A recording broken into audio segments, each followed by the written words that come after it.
This is our chicken coop that we built. We have a video on it if you want to check that out. We go over the whole process of how we make a circular run. But today I'm going to talk to you about our chicken feeders and waterers, which we've received a lot of questions on. So I'm going to show them to you, and I'm also going to show you all of the, all of the supplies that we used below. So if you come on in, so we have 2 feeders and we go out of town a lot. So we tried to figure out a way that we could have feeders and waterers that would allow us to be as self-sustaining as possible. And so this feeder is 5 feet tall.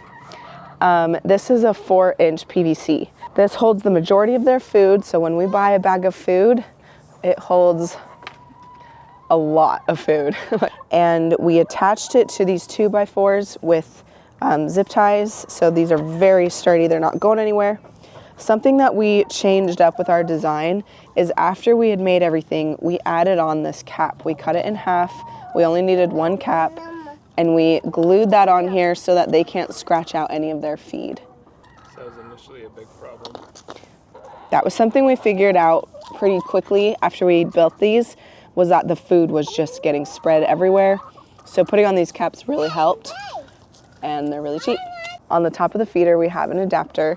We did this so that we would be able to fill up their food from the outside and not have to go inside the coop if we didn't want to. And then this cap will not fit on the PVC by itself.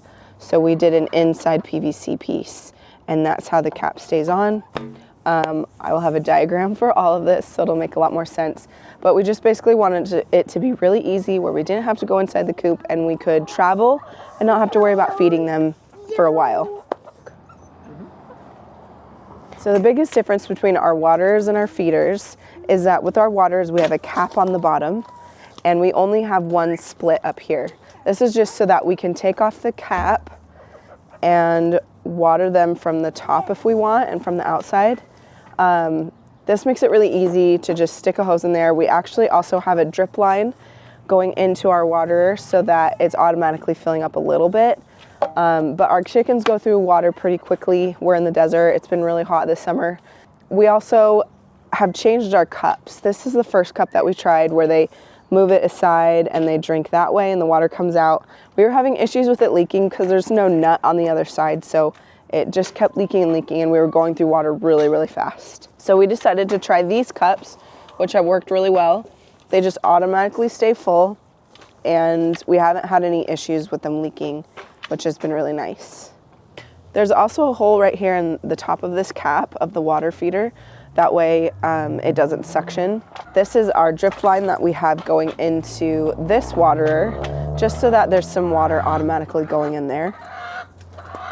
Our white chicken is so loud. So we have 8 chickens, and our coop setup, our water and feeder setup has worked really well for having 8 chickens. I don't know that we could fit more inside our actual coop, but we are planning on getting ducks, and so that might kind of shift our setup a little bit. But that chicken is so loud. We just get a lot of questions about our waterers and feeders because they are a little more self-sufficient. I've seen this design of feeders, but usually people only make them about 3 or 4 feet tall. We wanted to make sure that they were as tall as we could get them. So we'll have all of the supplies linked below for you to grab and make your own feeders. We really like them, and you can kind of make them whatever way works for you. If you have any other questions about our coop, comment below. We'd love to answer them and make another video. Thanks for watching. We'll see you in the next one.